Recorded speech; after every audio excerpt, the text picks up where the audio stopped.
Access to medical care is becoming more and more of an issue here in Guam, and it doesn't even matter if you have the ability to pay. It's getting harder to see a doctor, to get an appointment, or to get the specialty care that you need. So I want to show you a growing solution to a growing problem. They're going to go out of their way to help find you a solution. And they've been growing their clinical services. Aside from this place looking and feeling homely, like this is their waiting area. Like, I don't think that people really understand that they do full clinical services here. Like, this is one of their clinical rooms. Look how nice it is. You get your vision exam here. So do you need to see an OBGYN, get family medicine done, internal medicine done? This is all stuff that's done here at the Total Guam Foundation. And just to tell you again, this place is not for profit. This is the psychologist's office. Yes, they have a psychology department. They also do psychiatry. It's an entire mental health department that they have here on top of all the other clinical services that they provide. If you need medical care, if you're having problems getting a doctor, getting an appointment, call the Todu Guam Foundation at 649-TODU or 649-8638. You can visit them on the... Good morning and welcome to this new week. It is the 7th of June, 2026. It is the solemnity of Corpus Christi. It's a holy day of obligation in the Catholic Church. Of course, it's Sunday, so Sunday is already a holy day of obligation in the Catholic Church. I don't know how it's going to go in your parish, but in my parish, we get a very special treat today at the 6 a.m., 8 a.m., and 10 a.m. masses. They're administering both the body and the blood of Christ, which, you know, normally we just get the body of Christ, right? But we're doing both today, and so it's for me, it's a very special day. For all of us, it should be a very special day. Good morning. My name is Troy Torres. It is June 7, Sunday, 2026. It's 8:14 a.m. This is the morning news analysis, the first day of the week for us here at Kandit, and we welcome you.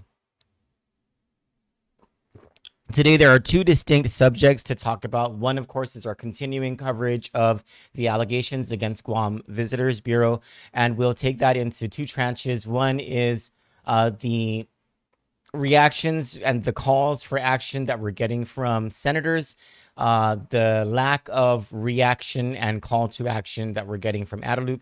And second is we'll let you know what we haven't published the story yet, so this would be the first time that you'll be able to hear it, what Attorney General Douglas Moylan has to say about the criminal allegations in this story. And then the second distinct subject I want to talk about today is reaction to Superintendent of Education Judy Wampat's plans to close down 6 southern schools and how that has met the ire of at least 2 board members, one of them being the chairwoman of the board, Judy Guthertz, who was one of the people who voted for Judy Wampat to be the Superintendent of Education. A very interesting turn of events. We will get to these subjects on the other side of this short commercial break. Stick with us.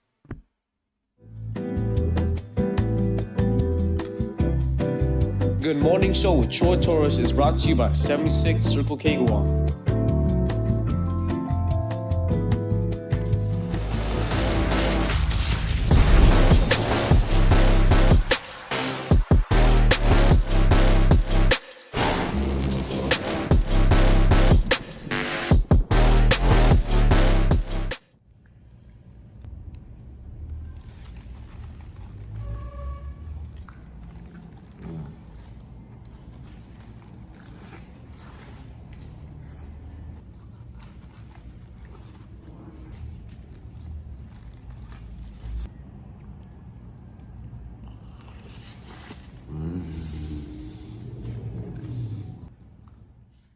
I would like to ask you all, well, not all, there's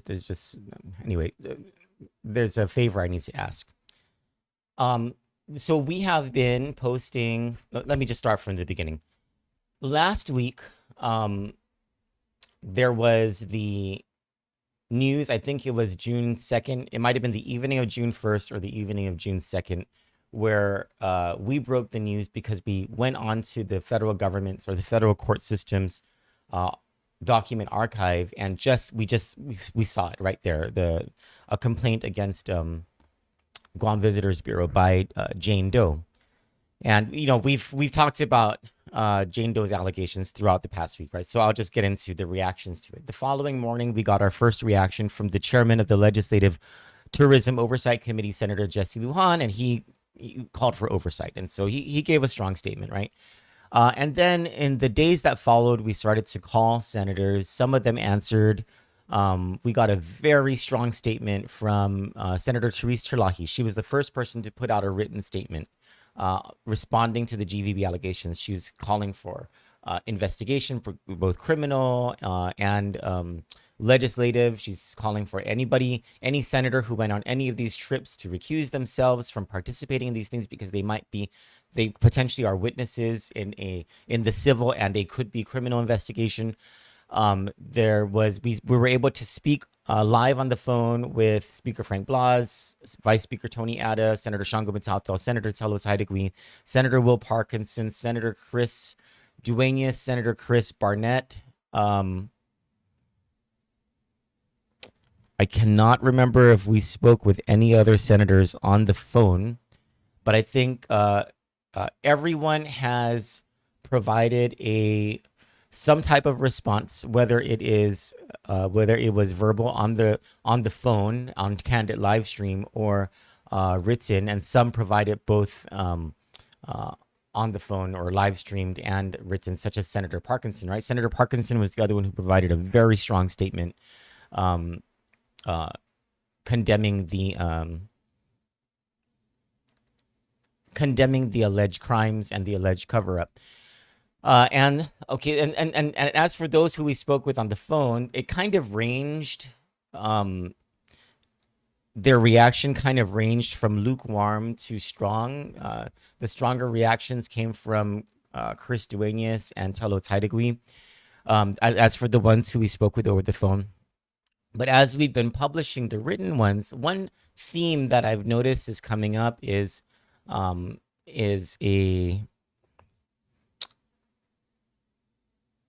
there are people who don't believe how sincere the senators are being, and then there are others who are saying things like, we don't need these senatorial reactions, they're not important.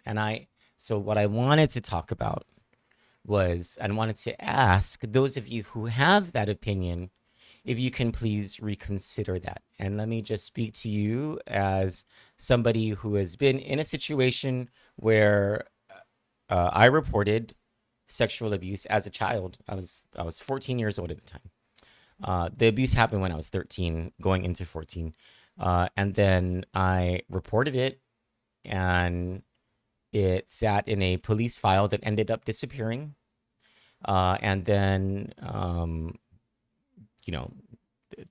my assailant was helped off of this island, hidden by the archdiocese, by one of the groups of nuns on the island, and then whisked away. And then he was able to come back into the United States and teach in different places, including in Guam. I don't know how many victims there might be. I'm not sure, right? But just a systemic failure, just as several others throughout the hundreds of others, maybe even thousands throughout the Archdiocese of Agana. What Jane Doe is alleging has happened here is a very similar situation where there is a system cover-up, an institutional cover-up.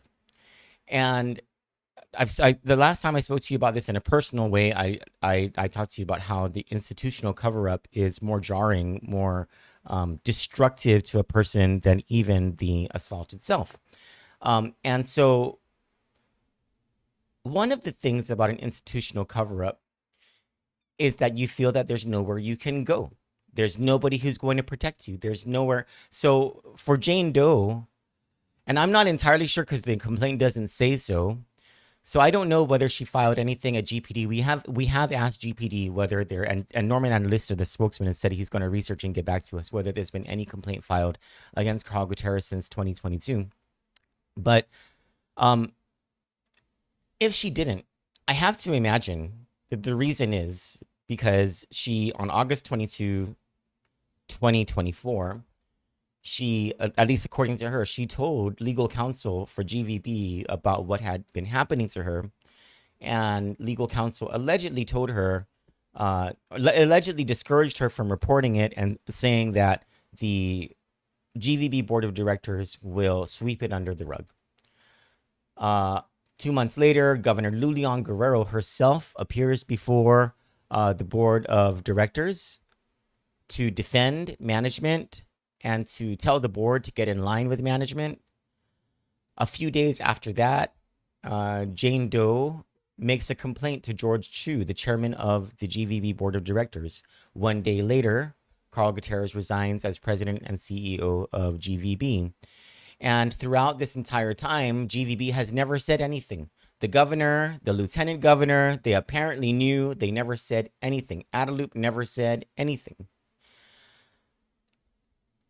When all of us found out last week, Adelup clammed up. The governor, the lieutenant governor, Adelup, the GVB, they all said, oh, you know, we are against sexual violence. And Adelup even went as far as to say as far as to refute the woman's allegation of government and Guam employees being involved in a cover-up conspiracy as preposterous.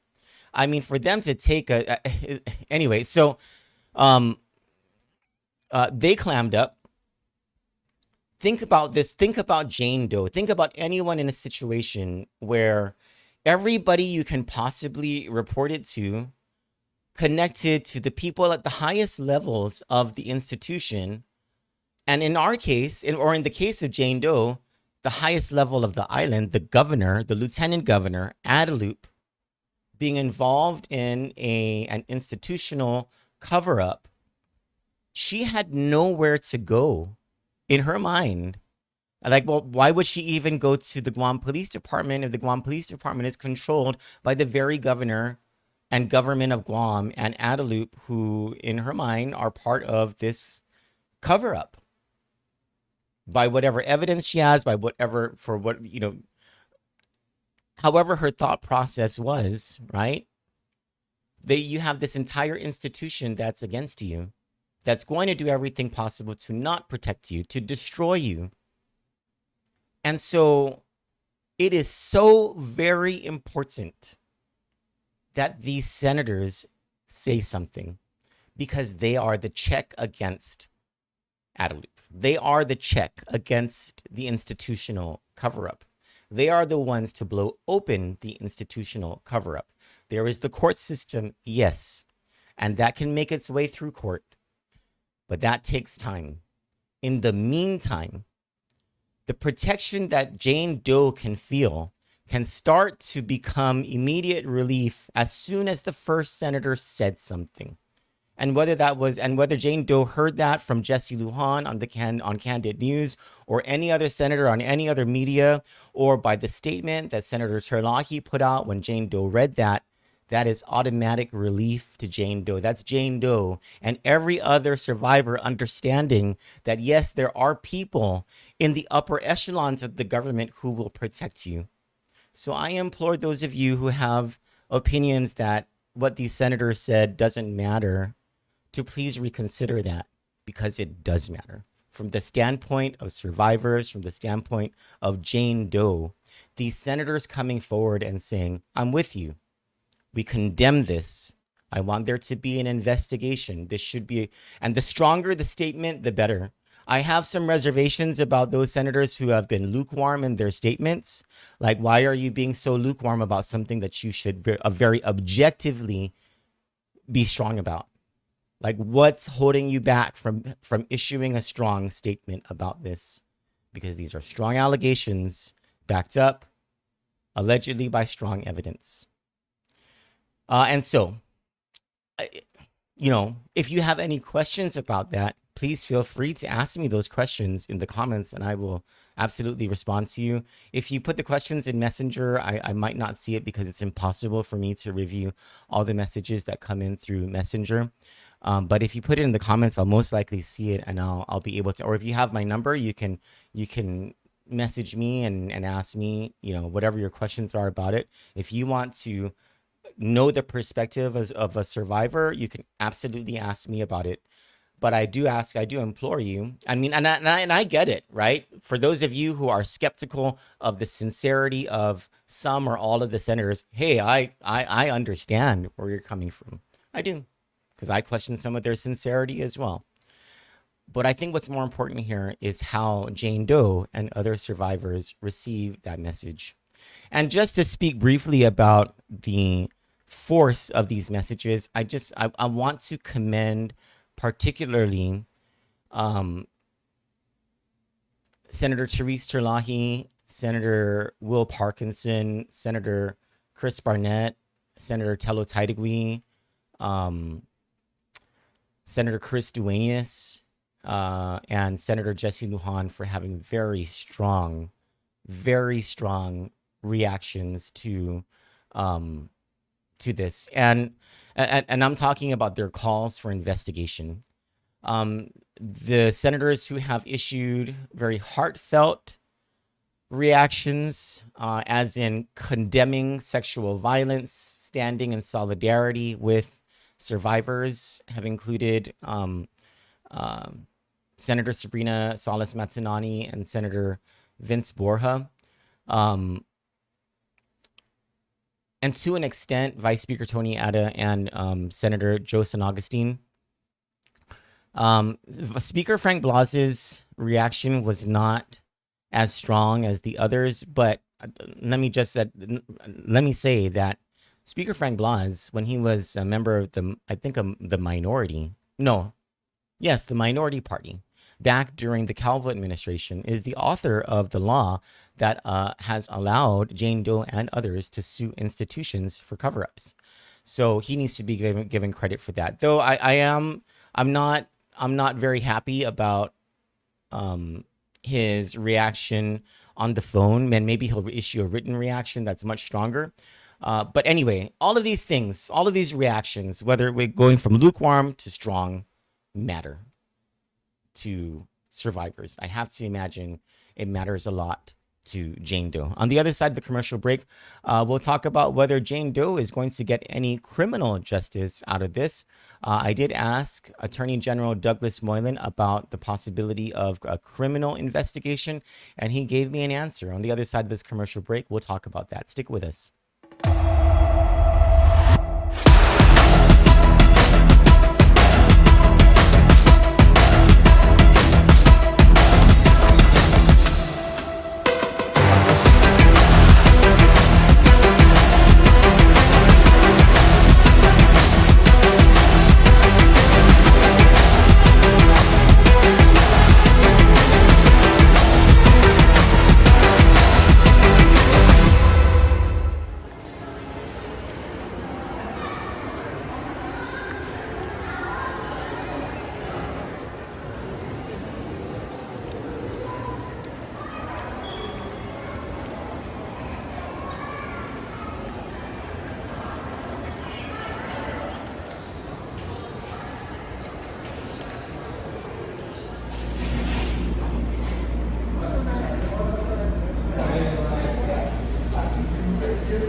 I looked over, so I have a bad habit of not,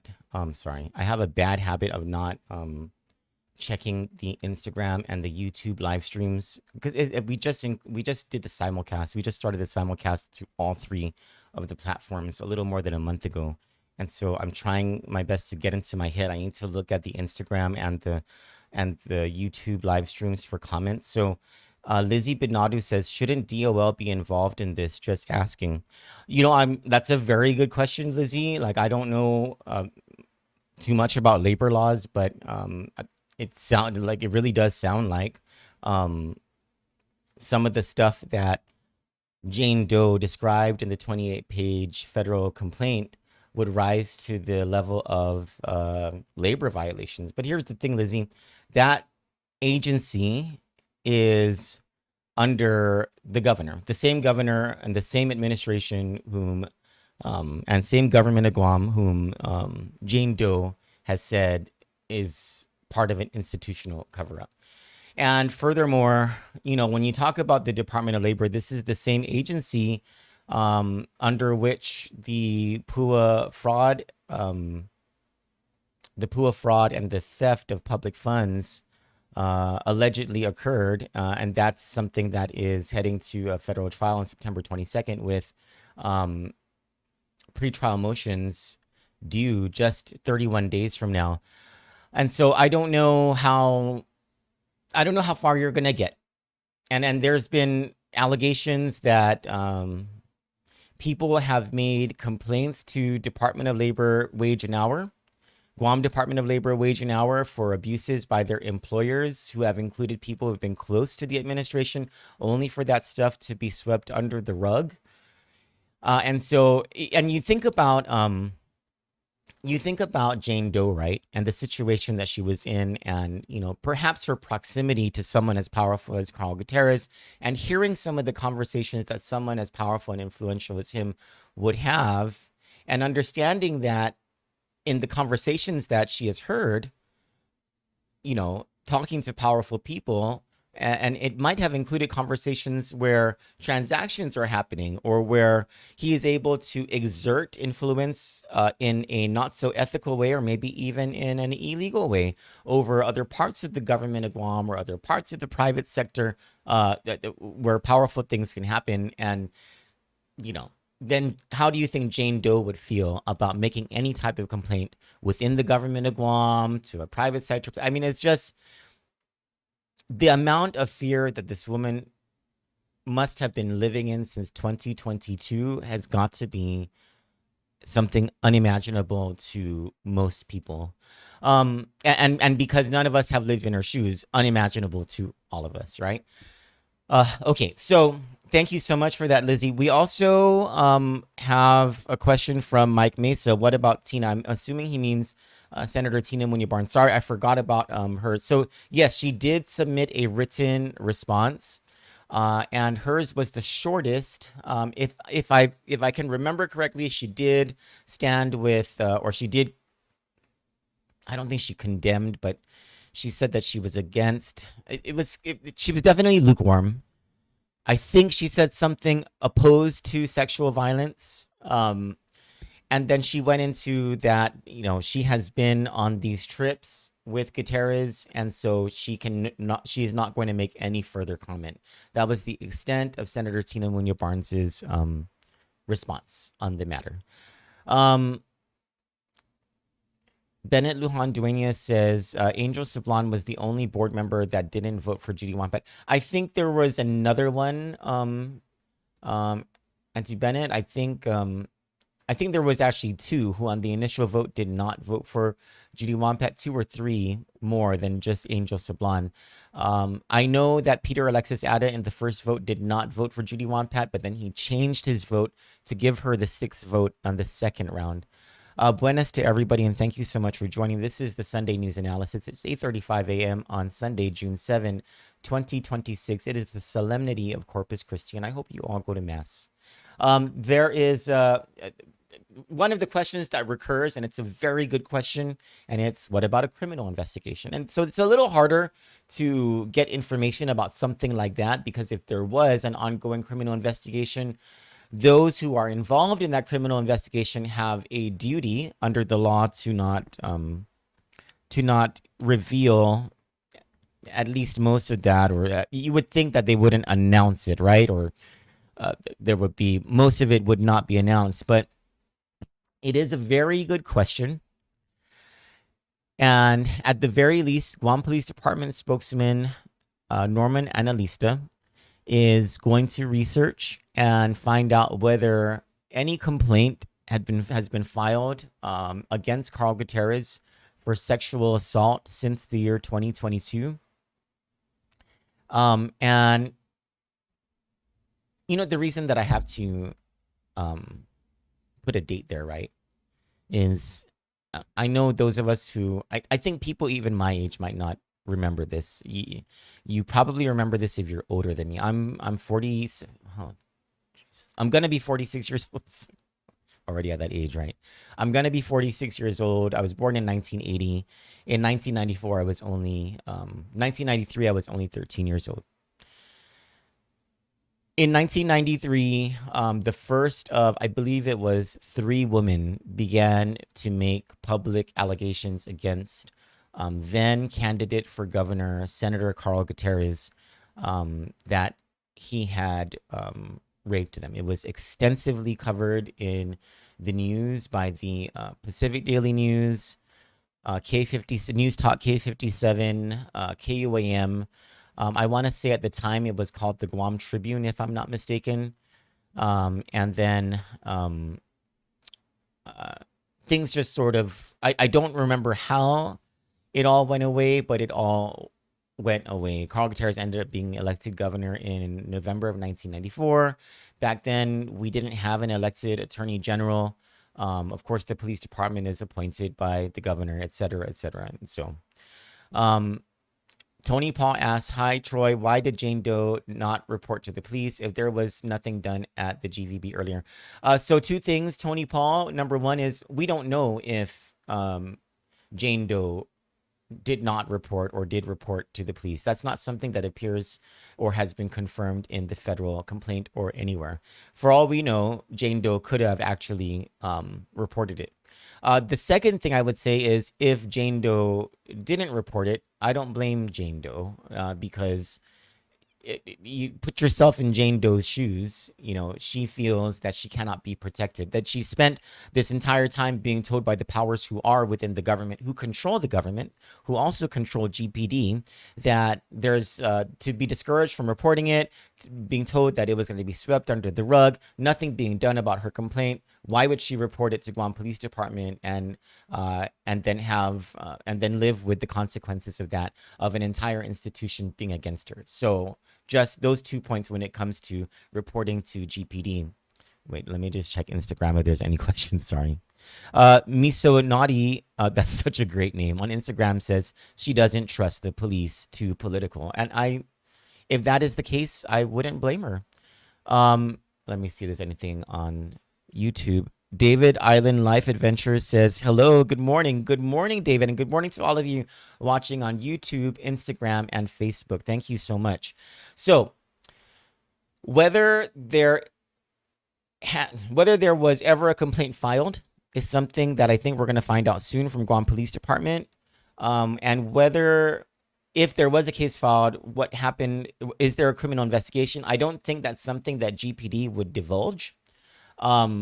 But we do have some information from Attorney General Douglas Moylan. And I asked him, I said, sir, General, is it true that you said on the radio? Because someone told me the Attorney General said something in the radio. And I said, is it true that you said on the radio that your team is going to indict Carl Gutierrez? He said, hi, Troy. No, I did not. Just that the issue has been so widely reported, my team and I have been discussing the issue as it deals with potential government funds. There's due process rights and protections for both sides.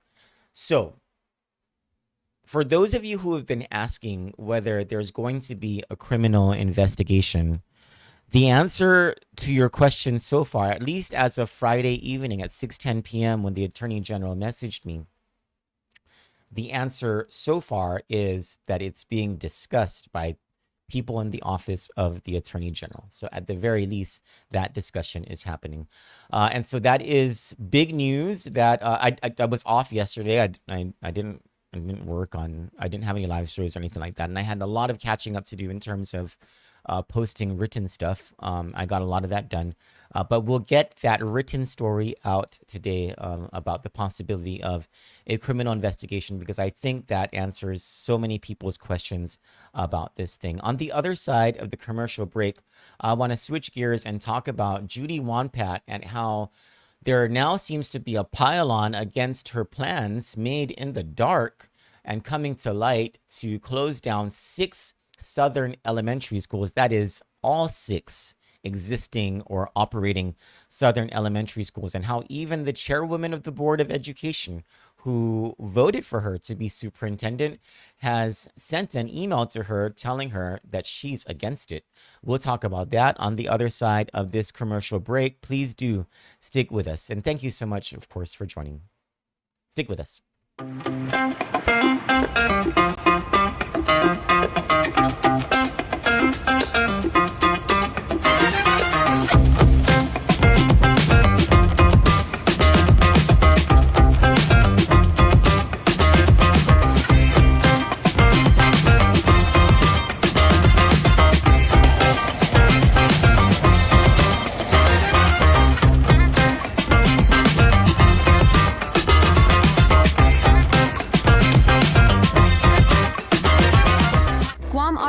is extending our overstock sell-off with the hottest deals on island, like our 2025 GMC Canyon with $4,000 off. Or slide into a brand new Mitsubishi Eclipse Cross, starting at just $24,995. September is your chance to drive big and save even bigger.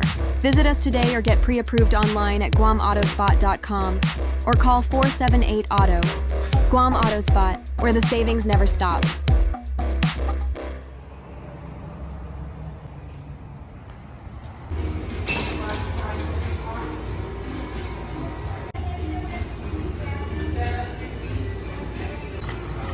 The stuff's hitting the spot.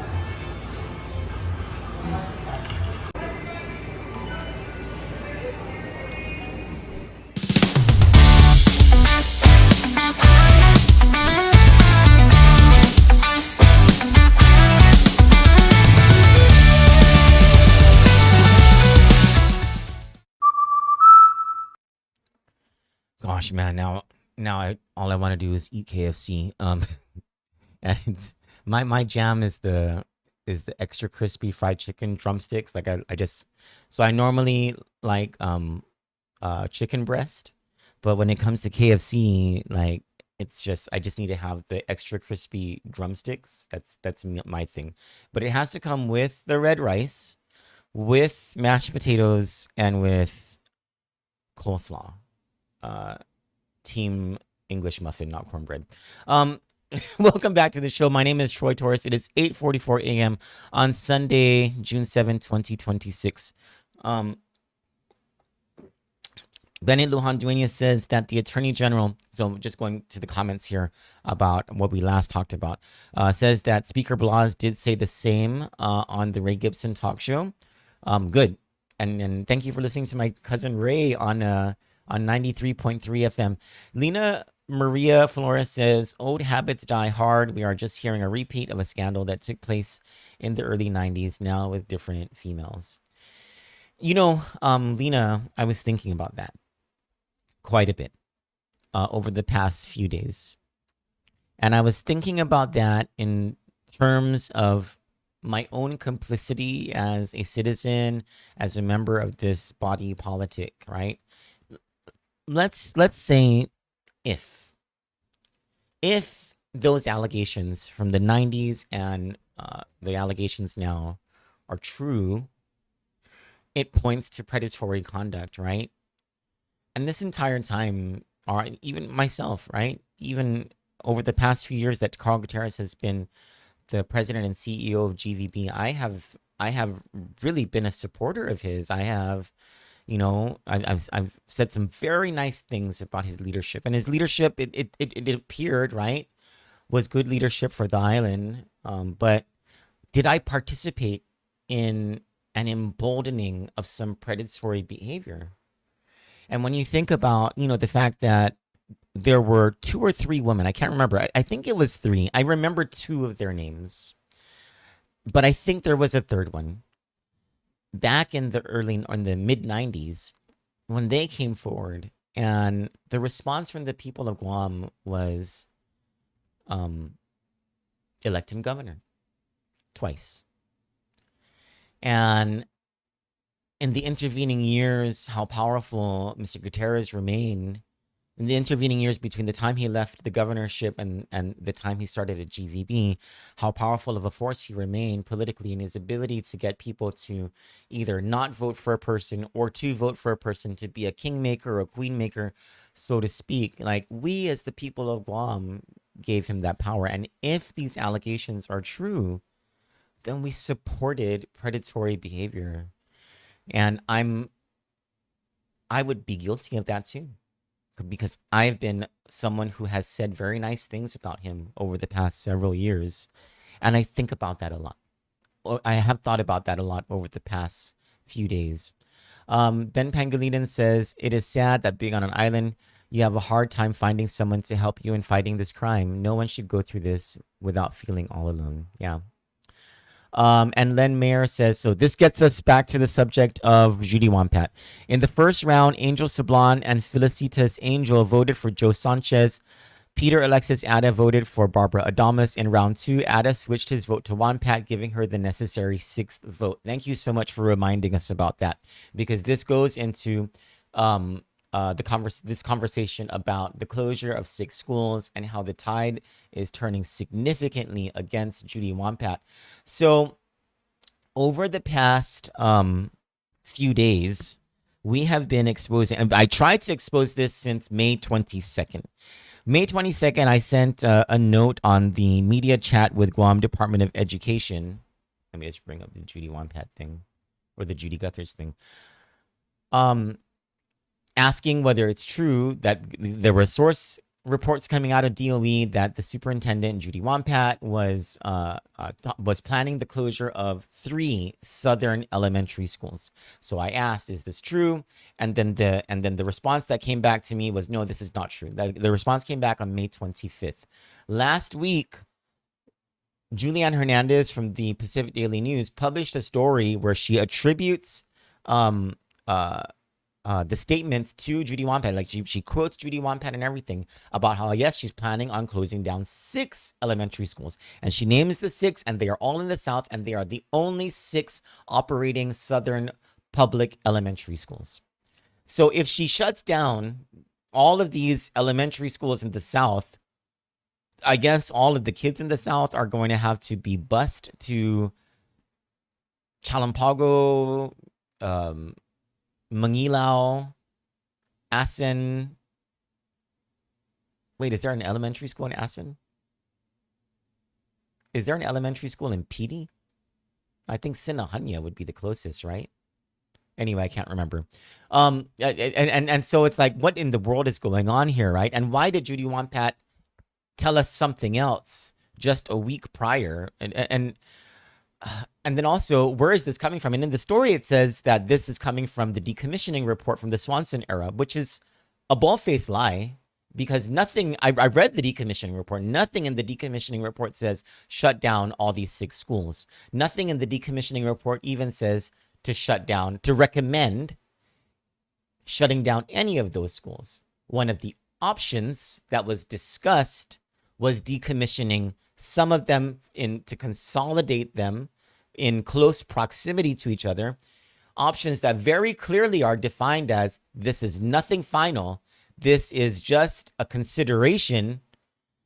There is an entire process and road ahead if you want to decommission. But then the superintendent, after that report, Eric Swanson, after that report was published, said, you know what? I don't think we want to be closing down any Southern schools, because Guam's got this very neat and unique community-driven school concept where elementary schools populate almost every single village, making them part of the community, which is something that's very important for education. He points to the data and the research and all this. Without pointing to any data or research, and only to a report that she misquotes, or maybe she didn't even read, Judy Wampat says, oh, I'm going to close down these schools. And after not saying anything, or after saying that she doesn't want to shut down the schools, now she's saying she's going to shut down the schools. And so it draws the ire of many people, including Senator Chris Barnett, very strong. And he's like, why are they always doing this to the South? Why is it always the South that they're trying to punish?